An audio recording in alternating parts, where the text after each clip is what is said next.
인간은 100년도 더 전부터 블랙홀이 있다는 걸 짐작하고 있었지만 수학 공식으로 알려진 게 다였어요. 이제 우린 처음으로 블랙홀의 모습을 사진에 담았습니다. 하지만 블랙홀에 대한 많은 것들이 베일에 쌓여 있어요. 블랙홀보다 더 불가사의한 그들의 사촌격 존재인 화이트홀은 그 예 중 하나입니다. 정말이에요. 블랙홀을 영상에 담을 수 있다고 상상해보세요. 블랙홀은 주변에 있거나 다가오는 모든 걸 흡수해버립니다. 빛마저도 삼켜버려요. 자, 이 녹화 영상을 뒤로 돌려봅시다. 이게 바로 화이트홀의 모습일 거예요. 블랙홀과 반대로 모든 걸 뱉어내는 거죠. 그럼 다시 지구로 돌아가 볼까요? 부엌 싱크대로 가보세요. 수도꼭지를 틀고 물이 배수관으로 흘러들어가는 걸 봅시다. 배수관이 바로 블랙홀이에요. 인력이 강해서 물줄기가 헤어나지 못하죠. 자, 이제 물줄기를 관찰해 볼까요? 싱크대와 닿는 순간 사방으로 튀게 되는데 이 마찰의 힘이 너무 세서 튀는 물방울이 물줄기에 합류하지 않고 배수관으로 떠내려가지 않습니다. 이게 바로 화이트홀의 원리입니다. 로켓을 타고 우주로 날아갈 때 마주할 가장 큰 장애물은 지구의 중력입니다. 로켓을 잡고 놔주지 않을 테니까요.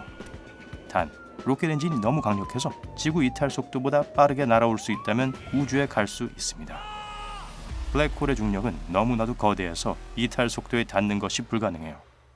빛의 속도보다 빠른데 우주에서 빛보다 빠른 건 없습니다. 이제 이 중력의 강력한 힘을 유지한 채 방향만 바꿔볼까요? 빨아들이는 게 아니라 분출하는 거예요. 블랙홀에서 빠져나가지 못하는 것처럼 빛은 화이트홀에 근접하지 못할 겁니다. 참 이상하죠? 화이트홀에게도 질량이 있다면 중력도 있을 거란 뜻이거든요. 모든 우주 물체들이 그렇듯 화이트홀 역시 인력으로 주변의 것들을 끌어당겨야만 합니다.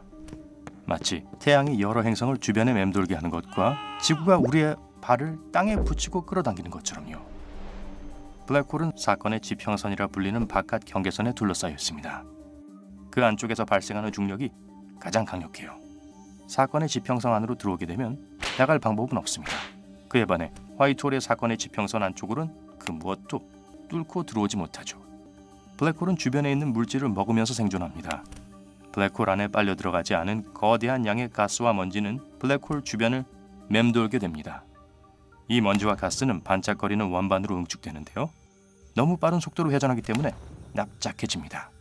블랙홀과 달리 화이트홀은 회전을 하지 않아요. 그래서 이런 형태의 원반은 없을 거예요. 우리 이론에 존재하는 이 화이트홀이 진짜 우주에 있다는 증거는 아직 없습니다.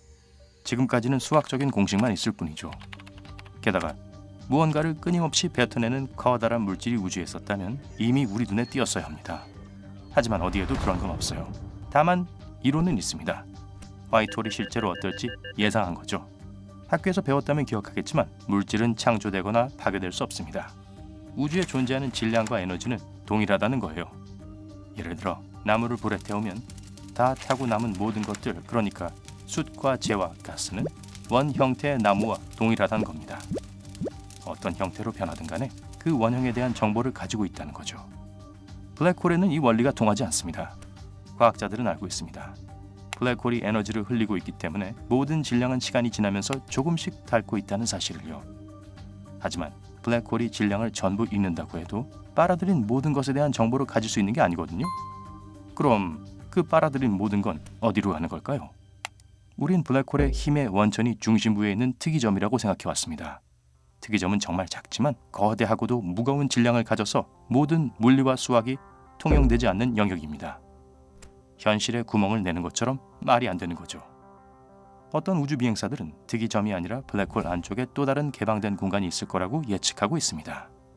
그걸 통과하면 우주의 다른 공간으로 이어진다든가 아예 다른 우주로 갈 수 있다고 생각하죠. 그 끝에 있는 것이 만약 화이트홀이라면, 그렇다면 블랙홀이 빨아들인 모든 것들의 행방을 알 수 있을 겁니다. 사라지는 게 아니라 우리가 모르는 아예 다른 곳으로 넘어간 게 되겠죠. 또 다른 이론은 블랙홀이 일생 중 정말 짧은 시간 동안 화이트홀로 변한다는 겁니다. 바로 붕괴 전이에요. 블랙홀이 천천히 질량을 잃고 있다면 언젠가는 전부 다 잃고 사라지게 됩니다. 사라지기 바로 직전 화이트홀로 변하는 거예요.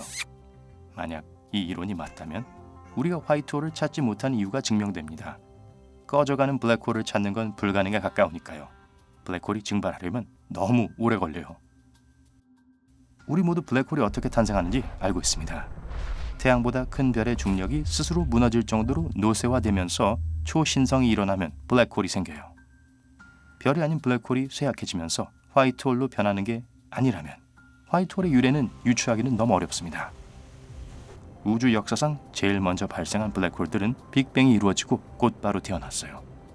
그 고대 블랙홀들이 화이트홀을 만들어냈을 가능성이 높습니다.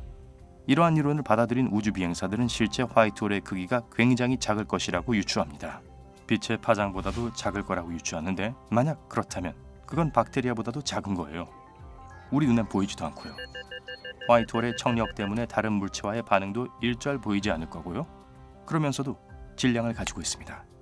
달리 말하면 화이트홀은 신비로운 암흑물질일 수도 있어요. 암흑물질은 우주의 85% 비중을 차지하지만 우리 눈엔 보이지 않죠.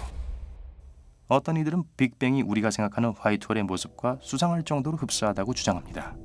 작은 점 하나가 갑자기 여러 갈래로 폭발하면서 향후 별, 은하계, 행성, 그리고 생명 그 자체로 변할 모든 물질을 뿌리거든요. 2006년에 나사의 인공위성이 아주 강력한 감마선 폭발 현장을 포착했어요. 이 폭발은 우주에서 발생한 가장 밝은 에너지 폭발 중 하나였습니다. 하지만 우리가 폭발이 일어날 거라고 예상했던 지점에서 일어난 게 아니었어요. 게다가 초신성과 중성자별이 충돌하면서 발생하는 일반적인 감마선 폭발과는 사뭇 달랐습니다. 일반적으로 감마선 폭발은 단 몇 초 동안 이루어지지만 이번엔 1분 30초 동안 지속됐어요. 아까 나열한 여러 가지 이론을 떠올려 보면 우주 비행사들이 이때 관측한 것이 실제 화이트홀일 가능성도 있습니다. 하지만 신비로운 화이트홀에 대한 많은 질문들에 답하기 위해 우리가 연구해온 우주의 섭리에 대한 계산과 예측은 아직 불분명합니다. 현재 화이트홀은 곰곰이 생각해보고 더 풀어야 할 숙제로 남아있는 멋진 수학 공식에 불과해요. 하지만 하나 명확한 사실은 50년 전만 해도 블랙홀 역시 공식으로만 존재했다는 겁니다. 이것처럼 미래에는 화이트홀의 실체를 보고 놀라게 되지 않을까요?